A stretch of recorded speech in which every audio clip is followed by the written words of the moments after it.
പശ്ചിമേഷ്യയിൽ ഇസ്രയേൽ ഒരു ചതുർമുഖ പോരാട്ടത്തിലാണ്. 4 പോർമുഖങ്ങൾ ഇസ്രയേലിനുണ്ട്.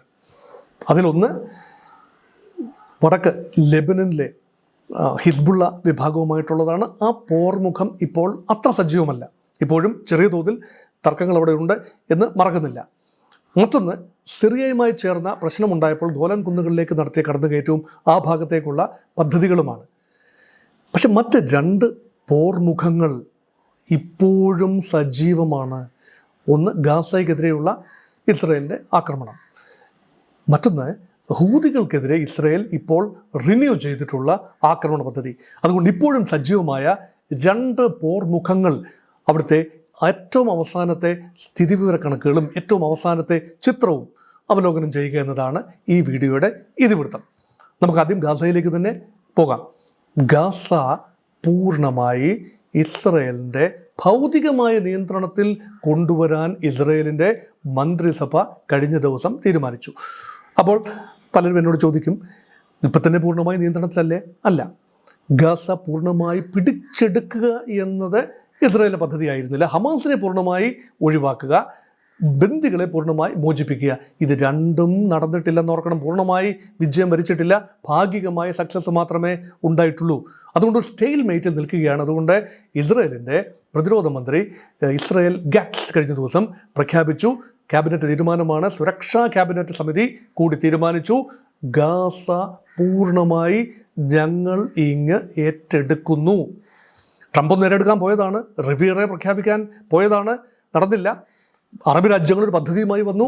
അറബ് രാജ്യങ്ങൾ പറഞ്ഞു, ഞങ്ങൾക്ക് ഒരു $56 ബില്യൺ ഒരു പുനരുദ്ധാന പദ്ധതിയുണ്ട്, ഞങ്ങളത് ഏറ്റെടുത്ത് റെഡിയാക്കി ഗസൻ നിവാസികളെ അത് രീതിയിൽ പുനരധിവസിപ്പിച്ചുകൊള്ളാം എന്ന് പറഞ്ഞു. ഒരു ഇഞ്ച് മുന്നോട്ട് പോയില്ല. ഇതൊക്കെ പ്രപ്പോസലായിട്ട് വന്നതേ ഉള്ളൂ. പക്ഷേ ഇസ്രയേലിൻ്റെ ഇത് പ്രപ്പോസലല്ല, തീരുമാനമാണ്. ഇപ്പോൾ നിലവിൽ ഏതാണ്ട് 50% ഗാസയുടെ ഭാഗങ്ങളിൽ ഇസ്രയേലിൻ്റെ കംപ്ലീറ്റ് കൺട്രോളിൽ തന്നെയാണ്, സംശയമില്ല. അതേസമയം മറ്റൊരു 50% കാര്യങ്ങൾ ഇസ്രയേലിലെ ഭാഗങ്ങളിൽ ഇസ്രയേലിൻ്റെ സൈനിക സാന്നിധ്യമുണ്ട്. പക്ഷേ പൂർണ്ണമായി നിയന്ത്രണത്തിലാണോ എന്ന് ചോദിച്ചാൽ Israeli government does not rule Gaza. പക്ഷേ ഏറ്റെടുക്കാൻ പോകുന്നു എന്ന് പറഞ്ഞാൽ ഇസ്രയേലിന് ഇരട്ടിയല്ല 10 ഇരട്ടി ഭാരമാണ്. ഗാസയുടെ ഭാരം ഇസ്രയേൽ വഹിക്കേണ്ടി വരും. 23 ലക്ഷം ആളുകളുടെ ഭാരം. ഇസ്രയേൽ പദ്ധതി ഇടുന്നത് അതിൻ്റെ ഒരു നല്ല ഭാഗത്തെ തെക്കോട്ട് പലായനം ചെയ്യുക. പല പ്രാവശ്യമായി പാവം ഗാസയിലെ നിവാസികളെ തെക്ക് വടക്കോടിക്കുകയാണ്. ആദ്യം പറഞ്ഞു ചില പ്രദേശത്തേക്ക് മാറണം, പിന്നീട് പറഞ്ഞു തെക്കോട്ട് മാറണം, റഫ അതിർത്തി പ്രദേശത്തേക്ക് മാറണം.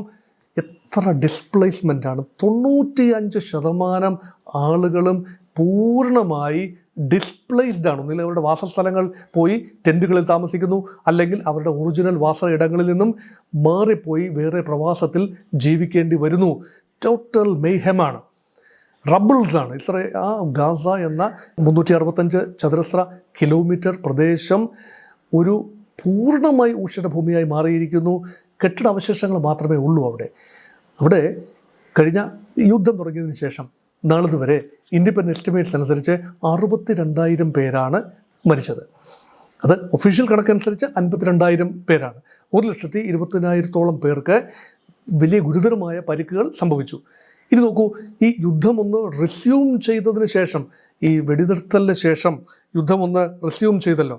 അപ്പം അത് മാർച്ച് 18-ാം തീയതി ഇസ്രയേൽ വെടിനിർത്തൽ കരാർ ലംഘിച്ചുകൊണ്ട്, താൽക്കാലിക വെടിനിർത്തലെല്ലാം ലംഘിച്ചുകൊണ്ട് വീണ്ടും ആക്രമണം തുടങ്ങിയതിന് ശേഷം പോലും 2,600 പേരാണ് അവിടെ മരിച്ചത്.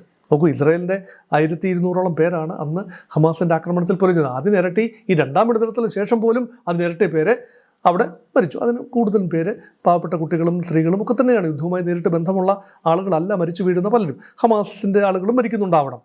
അപ്പോൾ അതിന് വ്യക്തമായ വേർതിരിച്ചുള്ള കണക്കുകൾ നമുക്ക് ലഭ്യമല്ല. എന്നിരുന്നാലും അത് വലിയ കാറ്റസ്ട്രോഫി തന്നെയാണ്. അതോടൊപ്പം തന്നെ ഹ്യൂമാനിറ്റേറിയൻ എയ്ഡ് പൂർണ്ണമായി നിർത്തിവെച്ചിരിക്കുകയാണ്. അപ്പോൾ ഇസ്രയേൽ അത് ഏറ്റെടുത്ത് കഴിഞ്ഞാൽ എങ്ങനെയാണ് ഇസ്രയേലിൽ അത് മുന്നോട്ട് പോകാനാവുക?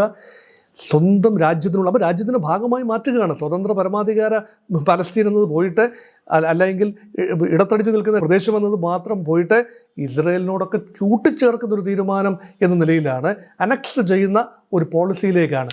അപ്പം ഇത്രയും പേരെ അവിടെ വെച്ചുകൊണ്ട് ഇസ്രയേലിന് ഭരിക്കാനാവുമോ? 23 ലക്ഷം പേരെ വെച്ചുകൊണ്ട് ഇസ്രയേലിന് ഭരിക്കാനാകുമോ? 1 കോടിയിൽ താഴെ മാത്രം ജനസംഖ്യയുള്ളൂ ഇസ്രയേലിൽ ആകപ്പാടെ.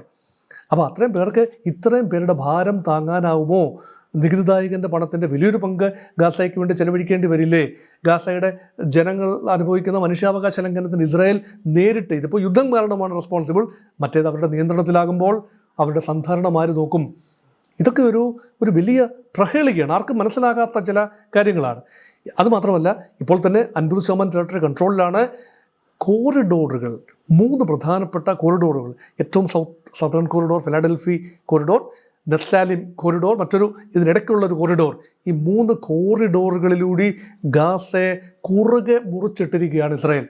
ആ കോറിഡോറുകളിൽ ഇസ്രായേലി സൈനിക സാന്നിധ്യം ഉണ്ട്. അതോടൊപ്പം തന്നെ ഇനി മറ്റിടങ്ങളിലേക്കും സൈനിക സാന്നിധ്യം മാത്രമല്ല, നേരിട്ടുള്ള ഭരണ നിയന്ത്രണം കൂടി പിടിച്ചെടുത്തുകൊണ്ട് ഹമാസിനെ പൂർണ്ണമായി എലിമിനേറ്റ് ചെയ്യാം എന്നാണ്. ബന്ദികളെ കിട്ടുമോ ആവോ? ബന്ദികൾ ഇപ്പോൾ ആകെയുള്ള ബന്ദികൾ 59 പേരാണ് ലിസ്റ്റ് അനുസരിച്ച് അവശേഷിക്കുന്നത് വിട്ടുകിട്ടാനുള്ളത്. അതിൽ 24 പേര് മാത്രമേ ജീവനോടെ ഉള്ളൂ, മറ്റെല്ലാവരും കാലയവനിക്കുള്ളിൽ മറഞ്ഞു എന്ന ഒരു നിഗമനമാണ് ഇസ്രായേലിൻ്റേത്. അപ്പോൾ ഈ 24 പേരുടെ ജീവനും അവതാളത്തിലാക്കുന്ന ഒരു പദ്ധതിയായി ഒരുപക്ഷെ ഇത് മാറാനുള്ള സാധ്യത ഏറെയാണ്. അതുകൊണ്ട് അതാണ് ഒരു കാര്യം. അതുകൊണ്ട് ഈ ഒക്യുപ്പൈഡ് ഗാസയുടെ വലിയ ചരിത്രമുണ്ട് ഇസ്രായേൽ. ദീർഘകാലം ഗാസ ഇസ്രായേലിൻ്റെ നേരിട്ടുള്ള നിയന്ത്രണത്തിലായിരുന്നു. 2005 ഇസ്രായേൽ ഗാസയുടെ നിയന്ത്രണം പൂർണ്ണമായി വിട്ടുകൊടുക്കുന്നതും. തെരഞ്ഞെടുപ്പ് 2006 നടന്ന് അവിടെ ഗാസയുടെ പ്രദേശത്ത് ഹമാസും പലസ്തീൻ മറ്റേ വെസ്റ്റ് ബാങ്ക് പ്രദേശത്തെ ഫത്ത പാർട്ടിയും അവരൊരുമിച്ച് പലസ്തീൻ അതോറിറ്റി എന്നൊക്കെ പറഞ്ഞ് തുടങ്ങിയെങ്കിൽ പോലും പിന്നീട് ഫത്തായും അതുപോലെ ഹമാസും തെറ്റിപ്പിരിഞ്ഞ് രണ്ടും വെവ്വേറെ സ്ഥലങ്ങളിൽ ഭരണകൂടങ്ങളായി മാറി. ഫത്ത കുറേയൊക്കെ ഇസ്രായേലിനെ അംഗീകരിച്ച് ഇസ്രായേലിൻ്റെ ചൊൽപ്പടിയിൽ നിൽക്കുന്നത് കൊണ്ട് അവിടെ ഇത്രയും ഒരു എസ്കലേഷൻ ഇല്ല. അവിടെയും രണ്ടാംകിട പൗരന്മാരായി അവർക്ക് ജീവിക്കേണ്ടി വരുന്നു. പലസ്തീനിയൻസിനെ വെസ്റ്റ് ബാങ്കിൽ ജീവിക്കേണ്ടി വരുന്നു. അതുമാത്രമല്ല, ഇസ്രായേലിൻ്റെ സെറ്റിൽമെൻറ്റ് പോളിസി അവിടേക്ക് എൻക്രോച്ച് ചെയ്യുകയാണ്. കണ്ണായ സ്ഥലങ്ങളിലേക്ക്, വെസ്റ്റ് ബാങ്കിലെ കണ്ണായ സ്ഥലങ്ങളിലേക്ക് ഇസ്രായേലിൻ്റെ പാർപ്പിട സമുച്ചയങ്ങൾ ഉയരുന്നു. അതൊക്കെ ഒരു ഭാഗം. പക്ഷേ ഗാസയുടെ കാര്യത്തിൽ അങ്ങനെയല്ല. ഇസ്രായേലിൻ്റെ കിബുട്സുകൾ ഉയരുക എന്നത് മാത്രമല്ല, പൂർണ്ണമായി ഏറ്റെടുക്കുന്നു. പക്ഷേ ഇത് എത്ര കാലം കൈവശം വെക്കാനാവും? അന്താരാഷ്ട്ര സമൂഹത്തിൻ്റെ ഇടപെടലുണ്ടാകുമോ? കഴിഞ്ഞ ദിവസം വീണ്ടും അമേരിക്കൻ പ്രസിഡൻറ്റുമായി ഇസ്രായേലി പ്രധാനമന്ത്രി സംസാരിച്ചു. ഈ അമേരിക്കൻ പ്രസിഡന്റ് പ്രത്യേക ഉറപ്പ് വല്ലതും കൊടുത്തോ? ഒന്നും വ്യക്തമല്ല. അതുകൊണ്ട് കൊക്കിലൊതുങ്ങുന്നതാണോ ഇസ്രായേൽ ഇപ്പോൾ കുത്തിയിരിക്കുന്നത് എന്ന ഒരു ന്യായമായ സന്ദേഹമുണ്ട്. അതേസമയം ഇസ്രായേലിൻ്റെ ന്യായമായ ആശങ്കകൾ പരിഹരിക്കപ്പെടുകയും വേണം. ഇസ്രായേൽ സുരക്ഷിതത്വം ആവശ്യമുണ്ട്. അതിന് ഏത് ലെവൽ വരെ പോകാം എന്നത് മാത്രമാണ് തർക്ക വിഷയം. അതൊരു വിഷയം. രണ്ടാമത്തെ വിഷയം കൂടി ഞാൻ പരിഗണിക്കട്ടെ. ഹൂതികളുമായി ബന്ധപ്പെട്ട വിഷയമാണ്. ഇസ്രായേലിൻ്റെ അയൺ ഡോം ഭേദിച്ചുകൊണ്ട് കഴിഞ്ഞ ദിവസം ഹൂതികളുടെ ഒരു മിസൈൽ, ഹൈപ്പർ സോണിക് മിസൈലാണ്. അത് ഹൂതികൾ ഒരുപക്ഷെ ചൈനീസ് നിർമ്മിതമോ ഇറാനി നിർമ്മിതമോ ആകാം. അത് ഇസ്രായേലിൻ്റെ തലസ്ഥാനമായ ടെൽ അവീവിൽ പതിച്ചിരിക്കുന്നു. ടെൽ അവീവിലെ പ്രസിദ്ധമായ വിമാനത്താവളമാണ് ഡേവിഡ് ബെൻഗൂറിയൻ എയർപോർട്ട്. ആ ഡേവിഡ് ബെൻഗൂറിയൻ എയർപോർട്ടിൻ്റെ 3ാം ടെർമിനലിൽ എടുക്കേണ്ട 75 ടെർമിനൽ ഹെഡ് ക്വാർട്ടേഴ്സിന് 75 മീറ്റർ മാത്രം അകലെ പതിച്ച് ഏതാണ്ട് 25 മീറ്ററോളം ആഴമുള്ള ഒരു വലിയ ഗർത്തം രൂപപ്പെട്ടിരിക്കുകയാണ്. അപ്പോൾ എവിടെ പോയി ഇസ്രായേലിൻ്റെ വിഖ്യാതമായ ഏറിയൽ ഡിഫൻസ് സംവിധാനമായ അയൺ ഡോം? അയൺ ഡോം 3 തലങ്ങളാണ്. ഒന്ന് ഈ long range objects Arrow system എന്ന് പറയും. അത് ദൂരെ നിന്ന് വരുന്ന റോക്കറ്റുകളെ ഏറിയൽ ബാറ്ററീസിലൂടെ നിർവീര്യമാക്കുന്ന ആരോ സിസ്റ്റം തകർന്നു. കുറച്ചുകൂടി അടുത്ത് വരുന്ന ഒബ്ജക്ട്സിനെ തകർക്കുന്നതാണ് ഡേവിഡ് സ്ലിംഗ്.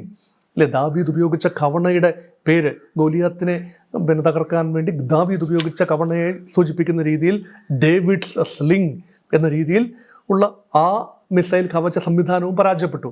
അയൺ ഡോം എന്ന് പറയുന്ന 3ാമത്തെ സംവിധാനം. മൊത്തത്തിൽ അയൺ ഡോം എന്ന് പറയുമ്പോഴും അത് ഏറ്റവും ചെറിയ മൊളോട്ടോവ് കോക്ടെയിലുകൾ ഉൾപ്പെടെ ചെറിയ ഏറിയൽ ഒബ്ജക്ട്സിനെ, ഡ്രോണുകളെ ഒക്കെ തകർക്കുന്ന അയൺ ഡോം. ഇത് 3ഉം ഭേദിച്ചുകൊണ്ട് ആ മിസൈൽ വീണിരിക്കുകയാണ്. അത് ഇസ്രായേലിനെ സംബന്ധിച്ചിടത്തോളം വലിയൊരു സെറ്റ് ബാക്കാണ്. അത് മാത്രമല്ല, അമേരിക്ക നൽകിയ താഡ് മിസൈൽ സംവിധാനം, പ്രതിരോധ മിസൈൽ, അതായത് ആൻറ്റി മിസൈൽ സിസ്റ്റമാണ് താഡ്. ആ താഡിൻ്റെയും പരാജയമാണ്. അതുകൊണ്ട് പൂർണ്ണമായി സുരക്ഷിതമല്ല. ഇപ്പം ഹൂതികൾക്കൊക്കെ ഒരു പരിധിയുണ്ട്. ഹൂതികൾക്ക് വളരെ ദൂരെ നിന്നാണ് അവരുടെ മിസൈലുകൾ വരേണ്ടത്, തൊട്ടടുത്ത് നിന്നല്ല.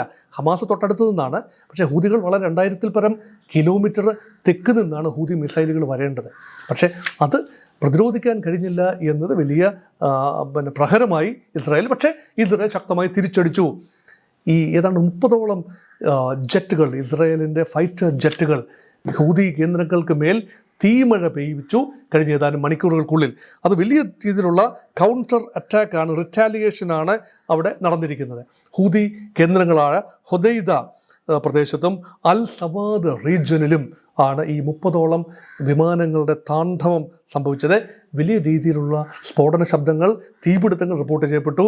ഓയിൽ സംഭരണ, എണ്ണ സംഭരണ കേന്ദ്രങ്ങളാണ് ടാർഗറ്റ് ചെയ്തത്. മുൻപ് കഴിഞ്ഞ 2 ആഴ്ചയ്ക്ക് മുൻപ് അമേരിക്കയും സമാനമായ എണ്ണ സംഭരണ കേന്ദ്രങ്ങളെ ടാർഗറ്റ് ചെയ്യുന്നു. ഹൂതികളുടെ വരുമാനം പലപ്പോഴും എണ്ണ സമ്പന്നമായ മേഖലയിൽ ഖനനം ചെയ്തെടുക്കുന്ന എണ്ണയാണ്. അഥവാ അത് കൊടുത്താണ് അവർ ആയുധങ്ങൾക്കുള്ള പണം സംഭരിക്കുന്നത് എന്നുകൂടി ഓർക്കണം. കാരണം അവരുടെ ഇൻഫ്രാസ്ട്രക്ചറിനെ, ഹൂതി ഇൻഫ്രാസ്ട്രക്ചറിനെ തകർക്കേണ്ടത് ഇസ്രായേലിന് മാത്രമല്ല അമേരിക്കയുടെയും ആവശ്യമാണ്. ഈ റൗണ്ടിൽ അമേരിക്ക നേരിട്ട് പങ്കെടുത്തില്ല എന്നാണ് റിപ്പോർട്ടുകൾ. പക്ഷേ അമേരിക്ക പങ്കെടുക്കാൻ വിസമ്മതിക്കില്ല എന്ന സൂചന കൂടിയാണ് വരുന്നത്.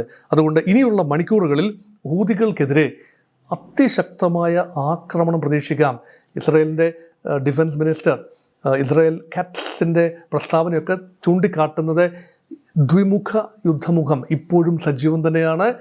അതുകൊണ്ട് ഹൂതികൾക്കെതിരെ combined American and Israeli aggression ഇനിയുള്ള മണിക്കൂറുകളിൽ പ്രതീക്ഷിക്കാം. പക്ഷേ ശാശ്വതമായി ഈ 2 വിഷയവും, ഹൂതികൾ ഉയർത്തുന്ന സുരക്ഷാ വിഷയം, ഇസ്രായേലിൽ മാത്രമല്ല കപ്പൽ ഗതാഗതവുമായി ബന്ധപ്പെട്ട് ചെങ്കടലിലൂടെയുള്ള കപ്പൽ ഗതാഗതത്തിന് വലിയ തടസ്സമാണ് ഹൂതികളുടെ ഒരു ആക്രമണം. അത് അവസാനിപ്പിക്കാൻ അമേരിക്ക കച്ചമുറുക്കിയിരിക്കുകയാണ്. അതിനോടൊപ്പം തന്നെ ഇസ്രായേലും ചേർന്നുകൊണ്ട് ദ്വിമുഖ ആക്രമണം അവിടെ നടക്കുമോ എന്നതും കാത്തിരുന്ന് കാണേണ്ട കാര്യമാണ്. ഇപ്പോൾ ഇസ്രായേൽ ഏർപ്പെട്ടിരിക്കുന്ന 2 യുദ്ധമുഖങ്ങളെക്കുറിച്ചുള്ള ഏറ്റവും ലേറ്റസ്റ്റ് വിവരങ്ങൾ മാത്രം പങ്കുവെച്ചുകൊണ്ട് ഞാൻ അവസാനിപ്പിക്കട്ടെ. നന്ദി.